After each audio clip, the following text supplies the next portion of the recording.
મારું નામ શૈલજા પંડ્યા છે. હાલ હું ગુજરાત રાજ્યના ઇલેક્ટ્રિસિટી બોર્ડમાં ક્લાસ 2 ઓફિસર તરીકે ફરજ બજાવું છું. મારા ખ્યાલથી કોલેજ સ્ટાર્ટ હતી તમારી. હા, કોલેજના ત્રીજા વર્ષમાં હતી. કોલેજના ત્રીજા વર્ષમાં હતા. હું 2016માં પાસ આઉટ છું અને 2017માં મને જોબ મળી ગઈ. ગવર્મેન્ટ જોબના સૌથી વધારે ચાન્સીસ છે ઇલેક્ટ્રિકલ સિવિલમાં વધારે રહેતા હોય છે. જ્યારે આપણે કમ્પ્યુટર કે આઈટી કરીએ તો એમાં આપણને કંપનીમાં પ્લેસમેન્ટ મળવાના ચાન્સીસ વધારે હોય છે. અને ગવર્મેન્ટ જોબ મેળવવાની પહેલેથી જ મને ઈચ્છા હતી, એટલા માટે પછી મેં ઇલેક્ટ્રિકલ એન્જિનિયરિંગમાં એડમિશન લીધું. અને મારું ફર્સ્ટ પોસ્ટિંગ હતું જામનગર ડિસ્ટ્રિક્ટના જામજોધપુર, અને ત્યાં સબ ડિવિઝનમાં મને જોબ મળી હતી. મારું સ્કૂલ, કોલેજ બધું રાજકોટમાં જ થયું છે પહેલેથી. હું ક્યારેય ઘરની બહાર આવી રીતે એકલા નથી નીકળી. એટલે પહેલાં તો મને થોડું ટફ લાગ્યું હતું કે અહીંયા એકલા રહેવું પડશે. મેથ્સ છે ને એ વૈદિક મેથ્સ શીખવાડે છે આપણે જે ટ્યુટોરિયલ્સમાં, અને એવું રાજકોટમાં ક્યાંય વૈદિક મેથ્સ નથી શીખવાડતા. એટલે મોટી રકમ ને મોટી સંખ્યા હોય એના ગુણાકાર, સરવાળા એ બધા શોર્ટ ટ્રિક્સથી આપણે કરી શકીએ. એટલે એક્ઝામમાં સ્પીડ વિથ અક્યુરસી આવે. એક તો બેનિફિટ થયો મને. સરની બુક છે બંધારણની, એનાથી બહુ જ બેનિફિટ થાય છે, કેમ કે મોસ્ટલી એમાંથી ઘણા બધા ક્વેશ્ચન છે એ આવતા હોય છે એક્ઝામમાં. એટલે આવું તો કોકમાં જ જોવા મળતું હોય કે એમ પર્સનલી તમારા ઉપર ધ્યાન દે કે ભાઈ તમે આ ક્લાસ વર્ક કર્યું છે કે નહીં, અને સાથે સાથે એટલું મોટિવેશન પણ આપે કે ભાઈ તમે આ રીતે પ્રિપેર કરશો તો તમે એકે એક્ઝામમાં પાસ નહીં થઈ શકો. એટલે જે ટ્યુટોરિયલ્સનો મેઇન બેનિફિટ એ જ છે કે આમ મતલબ સિલેબસ પૂરો કરવા ખાતર કરી દીધો 6 મહિનામાં એવું નથી. બધું એક વસ્તુ વ્યવસ્થિત ઊંડાણપૂર્વક સમજાવે અને સાથે મોટિવેશન પણ આપે. શૈલજા હજી પ્રિપરેશન ચાલુ છે, ગવર્મેન્ટ જોબમાં અત્યારે છે, ક્લાસ 2 ઓફિસર છે, અને ફરીથી અમારી પાસે ગયા વર્ષે ક્લાસ 1 ઓફિસર થવા માટે આવ્યા હતા. બધી પપ્પાકી પરી હોય, પપ્પાકી શેરની ન હોય. એટલે આમ આઈબી જેવી પણ આપી અને એસએસસી બેંક પણ આપી. તો આટલી બધી વેરાયટી આપવાનું શું કારણ? એ મારા ફેમિલીમાં, ઇવન મેં મારા ફ્રેન્ડ્સમાં ને એમાં ઘણાને જોયેલા છે. એક જ ગોલ રાખે કે હું જીપીએસસી ક્લાસ 1 આપીશ. બીજી કોઈ પણ ભરતી આવે ને એમાં પછી ફોર્મ બી ન ભરે અને એક્ઝામ પણ ન આપે. આપણે આટલી કોમ્પિટિશન છે તો પછી બધામાં સ્કોપ ખુલ્લો રાખવાનો. મને હજી એમ છે કે ક્લાસ 2માં છું તો મારે ક્લાસ 1 માટે પ્રયત્ન કરવા છે. પાસ થાય ન થાય એ પછીની વસ્તુ છે, પણ મારે જ્યાં સુધી મતલબ મારી કેપેસિટી છે ત્યાં સુધી મારે પ્રયત્ન ચાલુ રાખવા. નમસ્તે મિત્રો, આપણી ઇન્ટરવ્યૂ સિરીઝ તમારા લોકોની ડિમાન્ડ હતી કે પાછી કન્ટિન્યુ કરો, વચ્ચે એક અટકી ગઈ હતી. તો હવે લગભગ પ્રયાસ કરશું કે રેગ્યુલર કન્ટિન્યુ રહે. અને આપણી સક્સેસ સ્ટોરીઝનો એક ઉદાહરણ મારી સામે બેઠો છે, અને બહુ અદ્ભુત એક્ઝામ્પલ છે. બધા સ્ટુડન્ટ્સ પાસ થયેલાના ઇન્ટરવ્યૂ અમે મૂકવાની ટ્રાય કરીએ, પણ પહેલાં અમે એવા લોકોની ટ્રાય કરીએ છીએ કે જેનાથી તમને એક ઉદાહરણ મળે આગળની પ્રિપરેશનમાં. એટલે આપણે અગાઉ 2 સ્ટુડન્ટ્સના મૂકેલા છે. એક નેન્સી ઢોલિયા, ન જોયું હોય તો જોઈ લેજો. ગ્રેજ્યુએટ થઈ અને ચાલુ તૈયારી, હજી અમારી કોચિંગ પૂરી થઈ નથી ત્યાં પાસ થઈ ગઈ અને ક્લાસ 1 સ્પેશિયલિસ્ટ ઓફિસર લાગી. બીજો આપણે મૂક્યો તો ડૉક્ટર નિકેતા જોશીનો. 2 એક્ઝામ્સ પાસ કરી જીપીએસસીની, અને એમણે પોતે પસંદ કરી કે મારે કઈ જોબ કરવી છે. અને આ પણ એક એવો જ ઉદાત્ત ઉદાહરણ છે. મારી સાથે બેઠા છે શૈલજા પંડ્યા, મારા લગભગ ફર્સ્ટ યરના, હું રાજકોટ આવ્યો ને એના પહેલા વર્ષના સ્ટુડન્ટ. અને ત્યારે હજી મારા ખ્યાલથી કોલેજ સ્ટાર્ટ હતી તમારી. હા, કોલેજના ત્રીજા વર્ષમાં હતા. અને ત્યારે એમણે તૈયારી શરૂ કરી અને કોલેજ પૂરી થઈને કેટલા ટાઈમમાં જોબ લાગી? હું 2016માં પાસ આઉટ છું અને 2017માં મને જોબ મળી ગઈ. 2017માં જોબ મળી, એટલે એક જ વર્ષમાં તરત જ. એટલે ટૂંકમાં આ બહુ એક ઓલું કહેવાય ને, ઉજ્જવળ ઉદાહરણ છે કે તૈયારી સ્ટાર્ટ કરી અને તરત જોબ મળી ગઈ. એકાદું એવું ઉદાહરણ પણ હું તમને આપીશ કે જેને તૈયારી કરી હોય એના 3-4 વર્ષે 5 વર્ષે જોબ મળી હોય, એવા પણ હું ટ્રાય કરું છું. પણ શું હોય, જોબ લાગી જાય, ગામ ટ્રાન્સફર થઈ ગયું હોય તો અમારે મેળ ન પડતું હોય, તો પ્રયાસો ચાલુ છે. તો આજનો ઇન્ટરવ્યૂ શરૂ કરીએ. તમને મારે શૈલજાની સ્ટોરી ખાસ કેવી છે, પણ સૌથી પહેલાં થોડીક પ્રોફાઇલ શૈલજાના મોઢે જ આપણે સાંભળી લઈએ. એક તમારી બ્રીફ પ્રોફાઇલ આપી દેવા લોકોને જરાક. નમસ્કાર, મારું નામ શૈલજા પંડ્યા છે. હાલ હું ગુજરાત રાજ્યના ઇલેક્ટ્રિસિટી બોર્ડમાં ક્લાસ 2 ઓફિસર તરીકે ફરજ બજાવું છું. મારું 10th અને 12th રાજકોટમાં જ મેં પૂરું કરેલ છે. 10th અને 12th ધોળકિયા સ્કૂલમાંથી કમ્પ્લીટ કરેલ છે. 10thમાં મને 92% આવેલા છે અને 12thમાં 88% આવેલા છે. અને ત્યારબાદ વીવીપી એન્જિનિયરિંગ કોલેજમાં એઝ અ ઇલેક્ટ્રિકલ એન્જિનિયરની બ્રાન્ચમાં મેં પ્રવેશ લીધો હતો. અને એના 4 વર્ષ બાદ એટલે કે 2016માં મેં મારું ડિગ્રી એન્જિનિયરિંગ પૂર્ણ કરેલ છે. અને પછી 1 વર્ષ મેં પોસ્ટ ગ્રેજ્યુએશન ડિપ્લોમા કમ્પ્યુટર એપ્લિકેશનનો કોર્સ કરેલો હતો, કેમ કે અત્યારે બધી જ ગવર્મેન્ટ એક્ઝામમાં સીસીસી પ્લસ ને કમ્પ્યુટરનું નોલેજ અને એની એક અલગથી એક્ઝામ્સ લેતા હોય છે, એટલે એક ડિગ્રી પણ મળી જાય અને પછી સીસીસી દેવાની જરૂરિયાત ન પડે.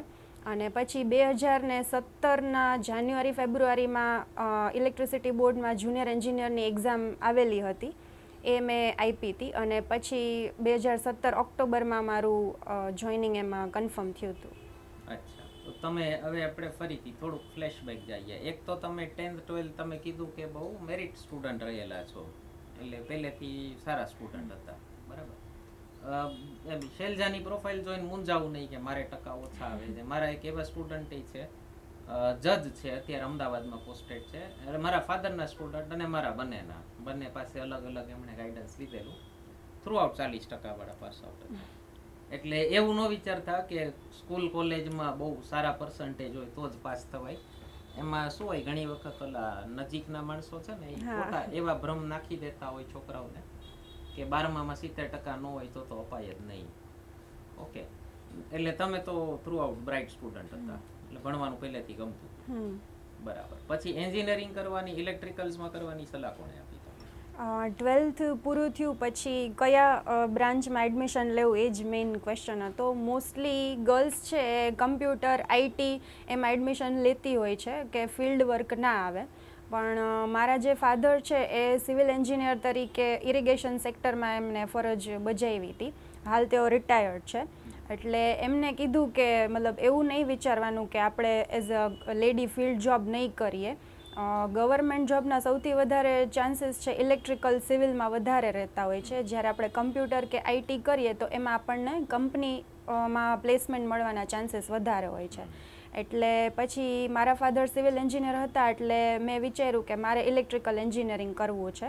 અને ગવર્મેન્ટ જોબ મેળવવાની પહેલેથી જ મને ઈચ્છા હતી, કેમ કે મારા મધર પણ બેંકમાં જોબ કરે છે, એટલા માટે પછી મેં ઇલેક્ટ્રિકલ એન્જિનિયરિંગમાં એડમિશન લીધું. અચ્છા, આ પ્રશ્ન એટલા માટે ખાસ જરૂરી કે હું તમારી જ કોલેજમાં વીવીપીમાં જ હમણાં કોન્સ્ટિટ્યુશન ભણાવવા ગયો હતો, અને તમારા ઇલેક્ટ્રિકલના જ પ્રોફેસરે મને કીધું, મને કે સર જરાક કહેજો છોકરાઓને કે બધા આઈટી તરફ જાય છે. અને મને હમણાં યુનિવર્સિટીમાં આ વખતે પ્લેસમેન્ટનો મને કોન્ટ્રાક્ટ મળ્યો હતો, તો તમે નહીં માનો 480માંથી 420 છોકરા આઈટી ભણ્યા. ઓકે. હવે મેં કીધું યાર આટલા બધા છોકરાઓને તો કમ્પ્યુટર ગમતું હોય ન શકે. એટલે મને એ લોકોએ કીધું મને કે સર ટ્રેડિશનલ ફિલ્ડમાં એન્જિનિયરિંગ કરતા છોકરાઓ ઘટતા જાય છે. અને અત્યારે પાછા આઈટી વાળાને જુદી તકલીફ છે કે ઓલું જે ડિમાન્ડ સપ્લાય ગેપ હતો ને પૂરાઈ ગયો છે. એટલે હવે આઈટી એન્જિનિયરની સપ્લાય વધારે, ડિમાન્ડ એટલી બધી નથી.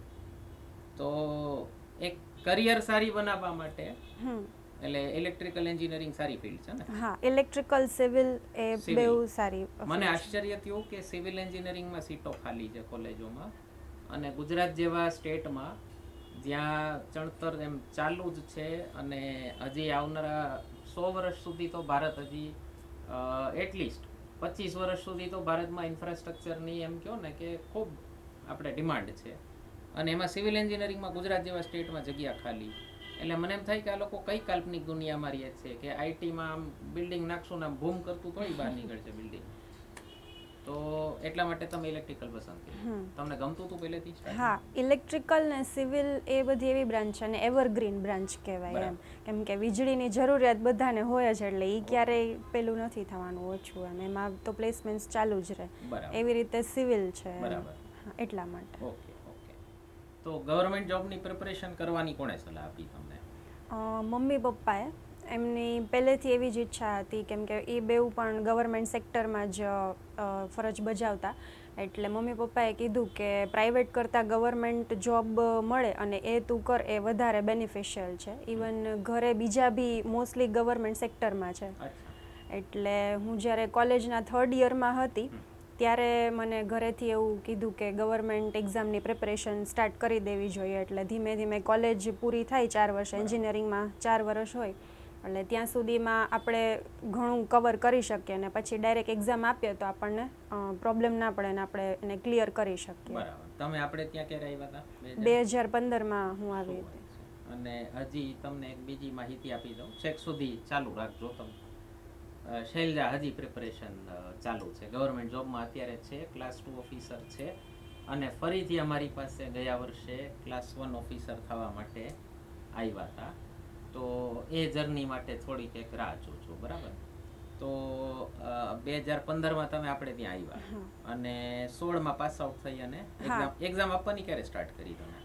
16માં પાસ આઉટ થઈ હું, એટલે પછી મેં બધી બેંક, આરઆરબી, પોસ્ટ એ બધી એક્ઝામ આપવાની સ્ટાર્ટ કરી. બરાબર. કઈ કઈ આપી? મેં આરઆરબી રિજનલ રૂરલ બેંક આપેલી હતી, ઇન્ડિયન પોસ્ટ આપી હતી, એસબીઆઈ આપી હતી અને આઈબીની આપી હતી, ઇન્ટેલિજન્સ બ્યુરો. ઇન્ટેલિજન્સ બ્યુરો પણ આપી? હા. અને બીજી કોઈ? બીજી વચ્ચે વચ્ચે જે બી આઈબીપીએસ રિલેટેડ કે પછી કોઈ બી સેન્ટ્રલ ગવર્મેન્ટની એક્ઝામ આવે એમાં હું ફોર્મ ભરતી હતી અને આપતી હતી. બરાબર. અને આ પીજીવીસીએલ ક્યારે આપી તમે? 2017માં. અચ્છા, તો જોબ લાગ્યા સુધીમાં તમે લગભગ અંદાજિત કેટલીક એક્ઝામ આપી હશે? મેં 6 થી 7 એક્ઝામ આપી હશે. તો સારું કહેવાય, 7 એક્ઝામમાં પાસ થઈ ગયા એટલે ઘણો સારો રેશિયો કહેવાય. તમે કાયદેથી આ બધી બેંક વાળી ને એસએસસી વાળી ને એક્ઝામ્સ આપતા હો ને, તો વર્ષમાં 12-13 ભરતીઓને એવરેજ ગણી લો, એટલી તો આવતી હોય છે. એટલે એક જ વર્ષમાં તમે આપી શકો એટલી એક્ઝામ. અચ્છા, તમે આટલી વેરાયટી વાળી એક્ઝામ આપી એનું શું કારણ? કે આઈબી પણ આપી છે, ઇન્ટેલિજન્સ બ્યુરો પણ. આપણે ખાસ કરીને ગુજરાતમાં છોકરીઓને એક થોડુંક અને ખાસ શહેરી બેકગ્રાઉન્ડની છોકરીને આપણે બહુ પ્રોટેક્ટ કરીને રાખવાની એક હોય છે. એમાં બધી પપાકી પરી હોય, પપાકી શેરની ન હોય. તો એટલે આમ આઈબી જેવી પણ આપી અને એસએસસી બેંક પણ આપી. તો આટલી બધી વેરાયટી આપવાનું શું કારણ? મારો પહેલેથી એક જ ગોલ હતો કે ગવર્મેન્ટ સેક્ટરમાં જવું છે. પછી એ એસએસસી મલ્ટીટાસ્કિંગ હોય, એસએસસી સીએચએસએલ હોય કે પછી ક્લાસ 1 કે ક્લાસ 2ની ડાયરેક્ટ ભરતીવાળી પરીક્ષા હોય, બધી પરીક્ષા આપવાની. મલ્ટીટાસ્કિંગ પણ આપેલી છે? હા, મલ્ટીટાસ્કિંગ પણ આપેલી છે. મલ્ટીટાસ્કિંગ એટલે જરાક કહી દઉં જેને ન ખબર હોય એને. એસએસસી એમટીએસ કરીને એક જોબ કહેવાય છે. આમ ઇંગ્લિશ ભાષામાં શું જરાક માર્કેટિંગ કરી નાખો એટલે જોબ સારી લાગે, મલ્ટીટાસ્કિંગ સ્ટાફ. પણ એકચ્યુઅલી જોબ પિયુનની છે. એટલે એમાં તમે જોબ ડિસ્ક્રિપ્શન વાંચો તો તમને ખબર પડે. સવારે જઈ અને ઓફિસ ખોલવાની, ગેસ્ટને પાણી પીવડાવવાનું, પ્લાન્ટને પાણી પીવડાવવાનું, ફાઇલ એક બીજી જગ્યાએ આવી બધી પણ હોય. ઓકે, બરાબર. એટલે એ પણ આપેલી તમે? હા, એટલે મેઇન મારો એમ એ હતો કે કોઈ પણ પહેલાં એક ગવર્મેન્ટ જોબ લઈને સિક્યોર થઈ જવાનું અને પછી એમાં કન્સિસ્ટન્ટ રહીને આગળ વધવા, મતલબ ક્લાસ 2 કે ક્લાસ 1ની એક્ઝામની પ્રિપરેશન ચાલુ રાખવાની. બરાબર છે. એવું જ ગોલ નહીં કે હું ડાયરેક્ટ ક્લાસ 2 કે ક્લાસ 1 જ એક્ઝામ આપીશ ને એમાં ક્લિયર થઈશ તો જ હું એ જોબ એક્સેપ્ટ કરીશ. અત્યારે કોમ્પિટિશન વધારે છે એટલે ગમે એ ક્લેરિકલ કે ગમે એક જોબ લઈને સિક્યોર થઈ જવાનું. બરાબર. પછી હાયર માટે હા, હાયર માટે તૈયારી કરવાની. બરાબર. અચ્છા, પીજીવીસીએલ આપવાની સલાહ કોણે આપી? એ ક્યાંથી તમને?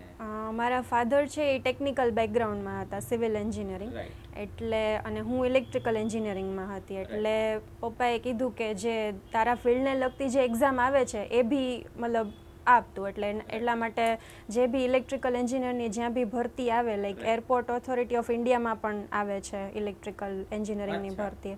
પછી સ્પેશિયલિસ્ટ ઓફિસર તરીકે બેંકમાં બી રિક્રુટમેન્ટ બહાર પડતી હોય છે. અને આવી રીતે બી હોય છે ડિસ્ટ્રીબ્યુશન કંપની કે જનરેશન કંપની જેટકોમાં. હા, જેટકોમાં આપણા 2 સ્ટુડન્ટ્સ લાગેલા છે. એક તમારી સાથેનો જ હતો અને એક હમણાં જસ્ટ લાગ્યો. મેં તમને કીધું ને, લાંબી જર્ની છોકરાની. લગભગ 3 એક્ઝામ પાસ કરેલી અને પહેલી એક્ઝામ પાસ કરી અને અત્યારવાળી જે છે એમાં 7 વર્ષનો ગેપ છે. અને હજી જીપીએસસી ક્લાસ 1 આપે છે. એટલે જેટકો બરાબર. હા. અચ્છા, એટલે આ બધી આપતા હતા તમે? હા, આ બધી એક્ઝામો આપતી. બહુ સરસ. એટલે ટૂંકમાં બને એટલો આપણે માટે સ્કોપ ઓપન રાખો. બરાબર. અને પેલો આગ્રહ ને હઠાગ્રહ નહીં રાખવાનો કે મને આ જ જોબ જોઈએ છે. હા, કેમ કે એ મારા ફેમિલીમાં, ઇવન મેં મારા ફ્રેન્ડ્સમાં ને એમાં ઘણાને જોયેલા છે કે એક જ ગોલ રાખે કે હું જીપીએસસી ક્લાસ 1 આપીશ કે કોઈ પણ સેન્ટ્રલ ગવર્મેન્ટની ક્લાસ 1 આપીશ અને એમાં જ મારે ક્લિયર થવું છે. બીજી કોઈ પણ ભરતી આવે ને એમાં પછી ફોર્મ બી ન ભરે અને એક્ઝામ પણ ન આપે. એટલે એવું મેન્ટાલિટી નહીં રાખવાનું એમ. આપણે આટલી કોમ્પિટિશન છે તો પછી બધામાં સ્કોપ ખુલ્લો રાખવાનો અને જે પણ બધા રિક્રુટમેન્ટ્સ બહાર પડતા હોય એમાં બધામાં ફોર્મ ભરવાના અને એક્ઝામ આપવાની. જેટલી વધારે એક્ઝામ આપશું એટલું વધારે આપણને એક્સપિરિયન્સ મળે કે આપણે ક્યાં ઓછા પડી છીએ, કયો સબ્જેક્ટ આપણો વધારે સ્ટ્રોંગ છે અને હજી શેમાં વધારે મહેનત કરવાની જરૂર છે. મને તમારા રાજ સરે કીધું કોઈ એક ક્લર્કની એક્ઝામ આપવા ગુજરાત સરકારની એ જતા હતા તો મને કે સર હું બસમાં મળ્યો છોકરાઓને કે બિન સચિવાલય ક્લર્કની એક્ઝામ નથી આવી ને 2 વર્ષથી તો કે એણે બીજા કે ફોર્મે નથી ભર્યા ને એક્ઝામે નથી. એટલે અઢી 3 વર્ષથી ભરતીની જ રાહ જોઈને બેઠા હોય કે તલાટી આવે તો તલાટી જ કરવી છે, બીજી કોઈ કરવી જ નથી કે એટલે આમ આપણે કેમ ઓલું એમ મારા પપ્પા બિઝનેસમેન છે તો હું બિઝનેસ જ કરીશ એમ. એટલે આવા ભૂલો કરતા હોય છે છોકરાઓ. 3 વર્ષ એક્ઝામ નો આપે પાછા તૈયારી ચાલુ છે. એટલે તમે કીધું ને એક ઉદાહરણ અમે પણ જોઈએ છીએ. એટલે એ ભૂલ ન કરાય. કેમ કે તમે ફોર એક્ઝામ્પલ બેંકની પ્રિપરેશન કરો કે પછી સ્ટાફ સિલેક્શનની પ્રિપરેશન કરો, એમાં રિઝનિંગ કે જે કરંટ અફેર્સ કે જે બી તમે પ્રિપેર કરો છો એ બીજી એક્ઝામમાં થોડું ઘણું વધતા ઓછા અંશે તો આવવાનું જ છે. એટલે સ્કોપ ઓપન રાખવાના એમ. રાઈટ, બરાબર. અચ્છા, તમારી આ પીજીવીસીએલની જોબ વિશે થોડુંક કહો અમને. એમાં શું જર્ની રહી તમારી? ઓકે, 2017માં મને આ જોબ મળી પીજીવીસીએલ અને મારું ફર્સ્ટ પોસ્ટિંગ હતું જામનગર ડિસ્ટ્રિક્ટના જામજોધપુર અને ત્યાં સબ ડિવિઝનમાં મને જોબ મળી હતી. એટલે મોસ્ટલી ફિલ્ડ વર્ક વધારે આવે, ઓફિસ વર્ક બી હોય પણ એ થોડું ઓછું હોય. એટલે ત્યાં પહેલાં તો હું મારી જર્નીની વાત કરું તો હું ક્યારેય મારું સ્કૂલ કોલેજ બધું રાજકોટમાં જ થયું છે પહેલેથી. હું ક્યારેય ઘરની બહાર આવી રીતે એકલા નથી નીકળી. એટલે પહેલાં તો મને થોડું ટફ લાગ્યું હતું કે અહીંયા એકલા રહેવું પડશે.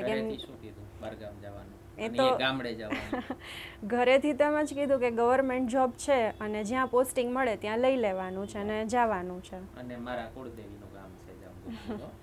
અચ્છા. હા, એટલે ગામડે જવાની છૂટ આપી? હા, છૂટ આપી. વાહ, અચ્છા. તો શું મારા કુળદેવીના ગામનો તમને શું અનુભવ રહ્યો? તારે વાંધો નહીં, ખરાબ થયા હોય તો કહેજો. ના, એવા ખરાબ એક્સપિરિયન્સ તો નથી થયા પણ બિંગ અ ગર્લ આપણે અત્યાર સુધી એક કમ્ફર્ટ ઝોનમાં રહ્યા હોય અને હવે આવી રીતે અચાનક બધું થોડું એકલું હેન્ડલ કરવાનું આવે અને એકલું રહેવાનું આવે એટલે થોડું આમ એમ લાગે કે ભાઈ આ થોડુંક ટફ પડવાનું છે.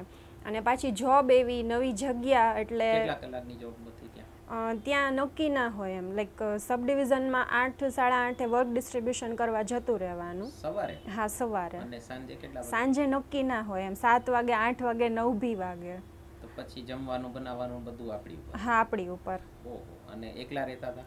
પહેલાં અમારે શરૂઆતમાં રૂમમેટ્સ હતા પણ પછી એ બેઉ બી એ જ ઇલેક્ટ્રિસિટી સેક્ટરમાં હતા એટલે એમની ટ્રાન્સફર થઈ ગઈ હતી. એટલે પછી મારે એકલા રહેવું પડ્યું હતું. અચ્છા. હા, અને ત્યાં પહેલાં અમે જ્યાં હું રહેતી ત્યાં ઘર શિફ્ટ કરવું પડ્યું કેમ કે ત્યાં એવી રીતે કીધું કે એકલી ગર્લને અમે રહેવા ના દઈએ એટલે તમે ઘર ખાલી કરી દો. એટલે એક બિંગ ગર્લ એકલા મારે ફ્લેટ ગોતવામાં 1.5-2 મહિના જતા રહ્યા હતા. પણ સદનસીબે ત્યાં એક મેડમ હતા, એ પ્રિન્સિપલ હતા સ્કૂલમાં અને એ એકલા જ રહેતા હતા એમના સન સાથે. એટલે એમનો એક ફ્લેટ હતો એ મને આપ્યો હતો. પણ એ કન્ડિશન કે હું દર શનિ રવિ ઘર જોવા આવીશ એટલોક બી કચરો હોવો ના જોઈએ.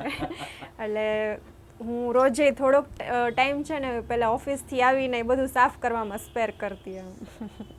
સારું કહેવાય. અચ્છા, અને કુલ લગભગ કેટલો ટાઈમ ત્યાં જામજોધપુર તમે? 1.5 વર્ષ જેવું. 1.5 વર્ષ. પછી મારી રાજકોટ ટ્રાન્સફર થઈ ગઈ. અચ્છા. હા, અને પછી હું કોર્પોરેટ ઓફિસમાં અત્યારે ફરજ બજાવું છું. એટલે ખાસ એક તમારા લોકોને જાણવા જેવું હોય કે શહેરી ઇલાકામાં જન્મેલી મોટી થયેલી છોકરી અને પહેલી જોબ એણે ગામડામાં લીધી. તમે આશ્ચર્ય થશે, આપણા છે ને ગુજરાતના છોકરાઓના પગમાં મહેંદી લાગેલી છે. હું એમ કહું છું કે ઘરથી દૂર જોબ મળે ને તો ન લે એટલે ન જ લે, નથી કરવી, જવું જ નથી. મને પૂછે છોકરાઓ. આપણો એક સ્ટુડન્ટ છે, IBPS PO પાસ કરેલો, ક્લર્કે પાસ કરેલો સેમ યર, અને એણે ક્લર્કની જોબ લીધી. અને હું એને અહીંયા ઓફિસમાં બેસાડી અને હું એને પોણી કલાક મેં એની ઉપર જે તવાઈ બોલાવી છે કે મારા ભાઈ આમ ન કરાય સર ઈ કે મારે ઘરથી દૂર નથી જવું, મને ઈ કે લાઈફ જીવવી છે, એટલે રામ જાણે આમ પીઓ તો શું પોતાની આત્મા બહાર કાઢીને નોકરી કરતા હશે કે અને ન લીધી એણે, ઓહ, એટલે ટ્રાન્સફર નથી જોતી, ઓફિસરની જોબ ન લીધી, ક્લર્કની જોબ લીધી. એટલે મને બહુ આશ્ચર્ય થયું કે, અને આવા મેં ઘણા જોયેલા છે, આવા મેં આપણા સ્ટુડન્ટ્સમાં ઘણા ઉદાહરણો જોયેલા છે. એક છોકરાને SBI PO જોબ મળી, પહેલું પોસ્ટિંગ મળ્યું ઇન્દોર, ન લીધી, SBI PO તો બહુ હાર્ડ છે ક્લિયર કરવું. જોબ ન લીધી, સરનો સ્ટુડન્ટ છે ઓકે. અને પાછો ક્લર્કની તૈયારી કરવા આવતો હતો ફરીથી. એટલે એક બહુ સારું ઉદાહરણ તમે જોઈ શકો. માતા પિતા પણ ખૂબ પ્રમોટ કરે કે નહીં વાંધો નહીં, જે છે એ થોડાક વખત તકલીફ ભોગવવી પડે તો કમ્ફર્ટ ઝોનમાં રહીને કોઈ જો તમે જે કોકડામાં ગૂંચવાયા હો ને એમાંથી કોઈ માણસ કમ્ફર્ટ ઝોનમાં રહીને બહાર નીકળેલા ના મને દાખલા નથી. ઓકે, અત્યારે રાજકોટ પોસ્ટેડ છો તમે? અચ્છા, એમાં એટલે જામજોધપુરથી સીધી રાજકોટ પોસ્ટિંગ થઈ હતી? જામજોધપુરથી પહેલાં હું ડેપ્યુટેશન બેઝ ઉપર રાજકોટ આવી હતી. ત્યાં એક સબ ડિવિઝનમાં મને જોબ મળી હતી. બરાબર. રાજકોટથી થોડુંક જ દૂર હતું, બહુ નહીં. અને પછી મને કોર્પોરેટ ઓફિસમાં પોસ્ટિંગ અચ્છા, એટલે અત્યારે તમે ક્લાસ 2 ઓફિસર છો. અચ્છા, હવે આગળ ફરીથી તૈયારી કરવાની કેમ ઈચ્છા થઈ એમ મને કહો. પહેલાં તો મેં કીધું એમ કે હું જામજોધપુર હતી એટલે, અને પછી મારું રાજકોટ શિફ્ટ થયું એટલે પહેલાં તો એટલો ટાઈમ ન મળતો, પણ હવે હું રાજકોટ છું એટલે મને હજી એમ છે કે ક્લાસ 2માં છું તો મારે ક્લાસ 1 માટે પ્રયત્ન કરવા છે. પાસ થાય ન થાય એ પછીની વસ્તુ છે, પણ મારે જ્યાં સુધી મતલબ મારી કેપેસિટી છે ત્યાં સુધી મારે પ્રયત્ન ચાલુ રાખવા છે, અને જો ભગવાનની ઈચ્છા હોય ને ક્લિયર થાય તો બેસ્ટ. ખૂબ સરસ. એક તમારા જ જેવું એક બીજું ઉદાહરણ છે, મોરબીમાં પોસ્ટેડ છે નિમેશ પારધી, કદાચ ઇન્ટરવ્યુ જોતા હો તો. સેમ અત્યારે ક્લાસ 2 ઓફિસર છે અને મને એણે કીધું સર ક્લાસ 1 થઈને બતાવ. અને મને ખરેખર મને આવા છોકરાઓ બહુ ગમે. હું કાયમ કહું કે જે જોબ મળે એ લઈ લ્યો, પણ હાયર પોઝિશનની તૈયારી શરૂ રાખો. અને ખાસ કરીને જ્યારે તમારે હવે રોજગારની ચિંતા નથી, એક સિક્યોર છે કે આટલા રૂપિયા મહિને આવવાના છે, તો પછી આગળ વધવાનું સપનું ન જોવું એ ક્રાઇમ કહેવાય. બરાબર. તો એટલે જીપીએસસી નો આઈડિયા ક્યારથી આવ્યો તમને, કયા વર્ષ? મેં ગયા વર્ષે એટલે 2024માં આપણા ક્લાસીસ છે પાછા અગેન જોઈન કર્યા હતા, એટલે 2023ના એન્ડમાં મને એમ થયું કે મારે જીપીએસસી આપવી છે ક્લાસ 1. આ પોતાને જ ઈચ્છા થઈ કે કોઈએ કીધું? ના, મને જ ઈચ્છા થઈ હતી. ક્યાંથી થઈ આવી ઈચ્છા? મતલબ હું એના ઇન્ટરવ્યૂ જોતી હોય એમાં એક પેલી સૃષ્ટિ જયંત દેશમુખ છે, પછી સૃષ્ટિ ડબાસ છે, હમણાં ક્લિયર થઈ હતી. તો એવી રીતના મને આમ થોડું ઇન્સ્પાયર થાવું કે ભાઈ, સૃષ્ટિ ડબાસની સ્ટોરી એવી હતી કે આરબીઆઈમાં ઓફિસર હતી અને એને એના ઇન્ટરવ્યૂમાં બી કીધું હતું કંઈક પર મંથ ઈ 1.5 લાખ જેટલું અર્ન કરે છે. તો એને ઇન્ટરવ્યૂમાં એવું પૂછ્યું હતું કે તમે આ મૂકીને યુપીએસસી તમે ક્લિયર કરીને હવે તમને જે પોસ્ટિંગ મળશે એમાં પ્રોબેશન ને એવું હશે એટલે થોડું તમારે ઘટશે એમ. તો એને કીધું કે મારી પહેલેથી ઈચ્છા હતી કે હું યુપીએસસીમાં મતલબ એઝ અ આઈએએસ મને પોસ્ટિંગ મળે, એટલે પછી હું આ સેલરીમાં હું નથી જોતી, ભલે થોડોક ટાઈમ મને એ ઘટાડો હું મતલબ કરી લઈશ સહન. એટલે એવી રીતના હું ઘણા ઇન્ટરવ્યૂઝ જોતી હોઉં ને એમાંથી પછી મને ઇન્સ્પિરેશન મળી કે મારે સ્ટાર્ટ કરવું છે અગેન. અને પછી તમને તમારી અત્યારની સેલરી નથી પૂછતો, પણ તમે અત્યારે ક્લાસ 1 થાશો અને પ્રોબેશન પર હશો તો જે સેલેરી છે એનાથી ઘટશે કે નહીં ઘટે? ના, અત્યારે હું આમાં પ્રમોશન લઈશ લાઈક ક્લાસ 1 તરીકે હું જેમાં છું એમાં જ, તો મારી સેલરી વધશે જ નહીં.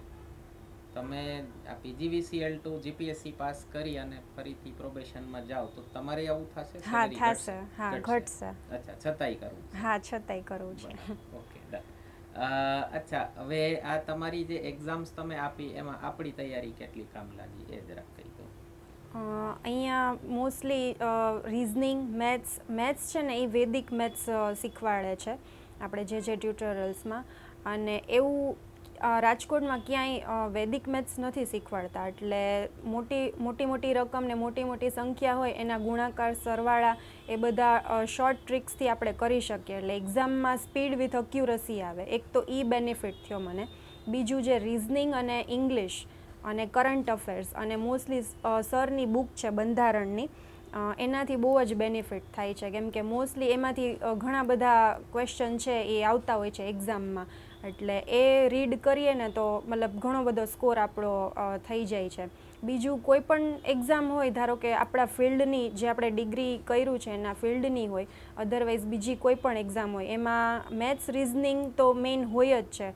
એટલે એમાં મને આ મેં જે ક્લાસ કર્યા છે જે ટ્યુટોરિયલ્સમાં, એ મને બહુ જ બેનિફિટ થયો. તમારી જે એક્ઝામ હતી એમાં મેથ્સ રીઝનિંગ ઇંગ્લિશ એ બધું હતું પીજીવીસીએલ બરાબર, અને થોડુંક મારા ફિલ્ડનું બી હતું. તમારા ફિલ્ડનું સ્પેશિયાલિસ્ટ એક્ઝામમાં તમે આપો ને એટલે થોડી કોમ્પિટિશન ઘટી જાય કે તમારી ફિલ્ડના લોકો જ રહે.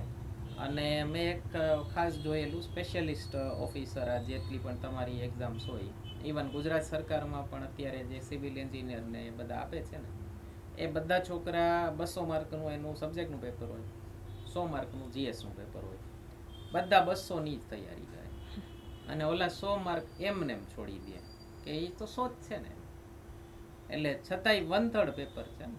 પણ એમાં એવું છે કે મતલબ ફોર એક્ઝામ્પલ આવી જે એક્ઝામ હોય છે એમાં જે મેથ્સ રિઝનિંગ કે કરંટ અફેર્સને લગતા ક્વેશ્ચન પૂછ્યા હોય એ ક્યારેય સ્કીપ ન કરવા, કેમ કે બની શકે એનાથી બી આપણું મેરિટ વધી શકે. આપણા ફિલ્ડમાં કદાચ આપણા માર્ક્સ કટ થાય તો આમાં આપણા માર્ક્સ છે એ સ્કોર થઈ શકે, એટલે ફાયદો થાય. હા, ઘણો ફાયદો થાય. બરાબર. એટલે હું કહું છું છોકરાઓને, પછી તમે લોકો કહો તો થોડું કે બે શું કહેવાય, એક માણસ કહેતો હોય, 2 માણસ કહે તો થોડોક વધુ ફરક પડે. હું કહું છોકરાઓને કે તમે માની લો આ જેમ કે સિવિલ એન્જિનિયરિંગની એક્ઝામ છે, પ્રોફેસરની એક્ઝામ હોય, મેડિકલ ઓફિસરની એક્ઝામ હોય, એને 200 માર્કનું પોતાના સબ્જેક્ટનું હોય અને 100 માર્કનું જીએસનું હોય, તો જીએસમાં થોડોક એફર્ટ મારે ને તો 15-20 માર્ક સુધી મેરિટ વધી જાય. અમારો અનુભવ છે. તમે બંધારણ ક્યારેય ભણ્યા નથી જીવનમાં, તમે જેમ કે એમણે કીધું મેથ્સ રીઝનિંગમાં તમારી કેલ્ક્યુલેશન સ્પીડ વધી જાય, તો તમે બીજા કરતાં ક્વેશ્ચન્સ વધુ અટેમ્પ્ટ કરી શકો. અને 1/3 પોર્શન 300માંથી 100 માર્ક છોડી જ દે છે, તૈયારી કરતા જ નથી. એટલે હું એક ઉદાહરણ આપું એ લોકોને કે ભારતીય સેના આવું નક્કી કરે કે આપણે એ બોર્ડરના 3જો ભાગમાં લડવું જ નથી, પણ 2 ભાગમાં આપણે પાકિસ્તાનના એટલા સૈનિક મારશું જીતી જશું, તો જીતાય કે નહીં તમે નક્કી કરશો. અચ્છા, હવે અત્યારે તમારી શું જર્ની છે એ મને કહો. તમારું શું રૂટીન હોય છે આખા દિવસનું, ને એમાંથી તૈયારીનો ટાઈમ કઈ રીતે કાઢો છો? અત્યારે તો મોર્નિંગ મોસ્ટલી 10 વાગ્યાથી ઓફિસ ટાઈમ છે એ સ્ટાર્ટ થઈ જાય, એટલે 10થી પછી 7-7:30 મોસ્ટલી ઓફિસમાં હોઉં છું, અને પછી ઘરે આવીને થોડું ફ્રેશન અપ થઈને પછી હું કરંટ અફેર્સને એવું બધું રીડ કરતી હોઉં છું. બંધારણ જે છે એ રીડ કરું, પછી કંટાળો આવતો હોય ક્યારેક તો પછી મેથ્સ કરું. મેથ્સ મારો ફેવરેટ સબ્જેક્ટ છે. અને રિઝનિંગ છે એ બધું પ્રિપેર કરતી હોઉં છું. અને ક્યારેક સવારે મોર્નિંગમાં વહેલા ઉઠીને બી પ્રિપેર કરતી હોઉં છું. બરાબર. અને રજામાં? હા, રજામાં. એટલે રજાનો ટાઈમ તમે ઓલું પિક્ચર જોવા મને એમાં નથી કાઢતા? એટલે સાવ એવું નહીં, ક્યારેક હું જોઉં છું પિક્ચર, પણ મતલબ મને છે ને પેઇન્ટિંગનો બી શોખ છે, અને મને ગાર્ડનિંગ કરવું બી ગમે, એટલે ક્યારેક ફ્રી ટાઈમમાં એ બી કરું. અને બાકી પછી મેં એક આમ ડિસાઈડ કર્યું હોય કે ભાઈ આજે બંધારણનું આ ચેપ્ટર છે એ મારે કમ્પ્લીટ કરવું છે, એટલે એમાંથી મતલબ રજા હોય ત્યારે હું એ રીતના એ ચેપ્ટર છે એ પૂરું કરું. વચ્ચે કંટાળો આવે તો પછી આવી હોબીઝમાં ટાઈમ આપું. મેં એક વાક્ય સાંભળ્યું હતું કે તમારે કોઈ જરૂરી કામ હોય ને તો એ બિઝી માણસને આપજો, કારણ કે નવરા માણસ પાસે ક્યારેય સમય હોતો નથી. એટલે મેં મારા સ્ટુડન્ટ્સમાં જોયેલા ઉદાહરણો કે જે પાસ થયેલા છોકરાઓ છે ને એમાં જોબ કરતા હોય અને માંડ ટાઈમ કાઢતા હોય એવાની સંખ્યા ઘણી મોટી, કે એને ખબર છે મારા સમયની કિંમત શું છે. અને ઓલા 18થી 20 વાળા જે ઘરેથી બધી છૂટ છે અને આરામથી ટાઈમ પાસ કરતા હોય, એટલે ખૂબ સારું. અત્યારે જોબમાંથી પણ ટાઈમ કાઢી લો છો ભણવા માટે. અચ્છા, આ જીપીએસસીની તૈયારી માટે ગયા વર્ષે આવ્યા ત્યારે શું અનુભવ રહ્યો? ગયા વર્ષે જ્યારે મેં ક્લાસીસ જોઈન કર્યા ત્યારે મને જીપીએસસીના સિલેબસ વિશે મેં થોડું ઘણું વાંચ્યું હતું, પણ એમાં એકચ્યુઅલમાં કેવી રીતે હોય છે, શું સબ્જેક્ટ છે એમાં શું પૂછાય છે એના વિશે મને ચોક્કસ ખ્યાલ નહોતો.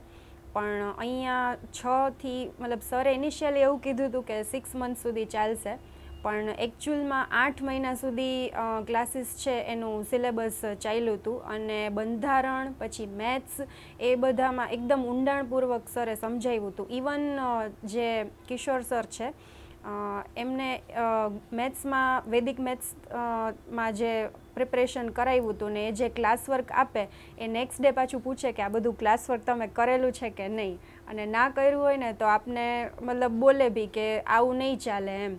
એટલે આવું તો કોકમાં જ જોવા મળતું હોય કે એમ પર્સનલી તમારા ઉપર ધ્યાન દે કે ભાઈ તમે આ ક્લાસ વર્ક કર્યું છે કે નહીં, અને સાથે સાથે એટલું મોટિવેશન પણ આપે કે ભાઈ તમે આ રીતે પ્રિપેર કરશો તો તમે એકે એક્ઝામમાં પાસ નહીં થઈ શકો.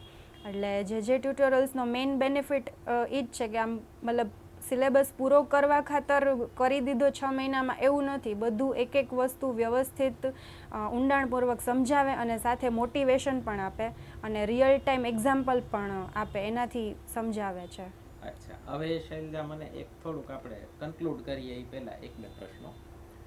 અત્યારે જે લોકો તૈયારી કરતા હોય, ફર્સ્ટ સેકન્ડ યરમાં હોય, તમારી જેમ કોલેજમાંથી તૈયારી શરૂ કરી હોય, એ લોકોને શું કહેશો તમે? અને ફાઇનલ યર પતી ગયું છે, કોલેજ પતી ગઈ છે અને હવે તૈયારી શરૂ કરે છે, એ લોકોને શું કહેશો તમે?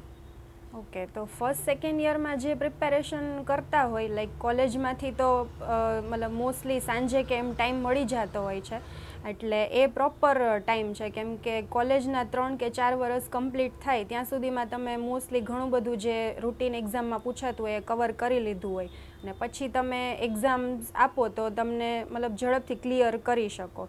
અને જે કોલેજ પતી ગયા પછી તૈયારી ચાલુ કરે છે તો એના માટે થોડું મતલબ હું એમ કહીશ કે 1.5-2 વર્ષ જેવું લાગી શકે. કેમ કે મારા ખુદના કેસમાં એવું છે કે મારી ઉપર આમ પ્રેશર હોય ને તો હું વધારે સારી રીતે તૈયારી કરી શકું, એમ કે કોલેજનું બી વર્ક કરવાનું છે, પછી સાંજે મારે આ પ્રિપરેશન બી કરવાનું છે.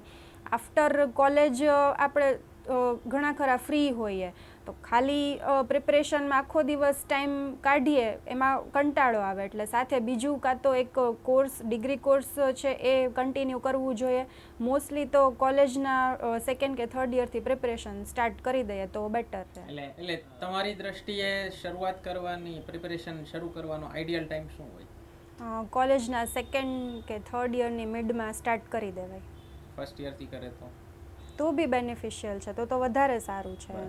તમને ઘણો ખરો આઈડિયા આવી જાય. ઓકે, અને કોલેજ પૂરી થઈ ગઈ હોય પછી શરૂ કરે તો એક્ઝામ ક્લિયર કરવામાં 1.5-2 વર્ષ લાગી શકે, એમ કે કોલેજ પછી 2 વર્ષ તમે પ્રિપરેશન ટાઈમ ગણો છો. હા. ઓકે. અને તમારે આ તરફથી હવે એક ફાઇનલ કન્ક્લુડિંગ રિમાર્ક, જે લોકો એક્ઝામ્સ આપે છે, પાસ ન થતા હોય, પહેલી વખત આપવાના છે, બધાને ટૂંકમાં તમારે જે કાંઈ પણ એક કન્ક્લુડિંગ મેસેજ દેવો હોય એ આપી દો. કન્ક્લુડિંગ મેસેજમાં તો હું એટલું જ કહીશ કે પ્રયત્નો ઓલવેઝ ચાલુ રાખવાના. એવું નહીં રાખવાનું કે મેં એક એક્ઝામ આપી, 2 આપી, 10 આપી ને હું એકેયમાં ક્લિયર નથી થતી.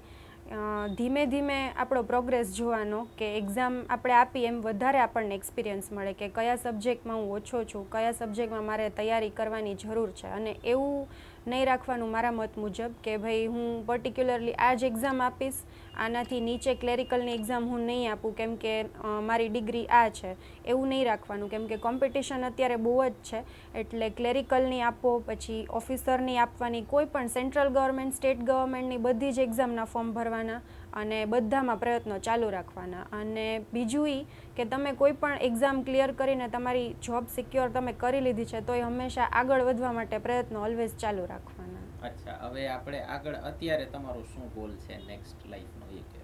અત્યારે હું ઓલરેડી ક્લાસ 2 ઓફિસર છું, એટલે મને ક્લાસ 1 ઓફિસર બનવાની ઈચ્છા છે.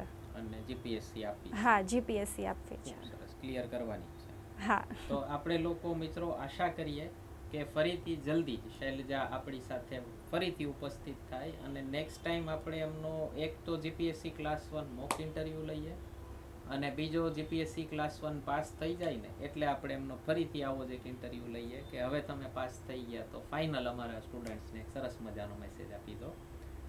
તો મિત્રો જોતા રહેજો, આપણી આ સક્સેસ સ્ટોરીઝ વાળી ઇન્ટરવ્યૂ સિરીઝ આગળ કન્ટિન્યુ રાખશું. કોઈ પ્રશ્ન હોય કમેન્ટ સેક્શનમાં પૂછી શકો છો, શૈલજા પણ કમેન્ટમાં જવાબ આપવાની પૂરી ટ્રાય કરશે. અને બીજું કાંઈ પણ હોય, કોઈ સજેશન હોય તો અમને જાણ કરજો. લાઈક, શેર અને સબસ્ક્રાઇબ કરવાનું ભૂલતા નહીં. ધન્યવાદ.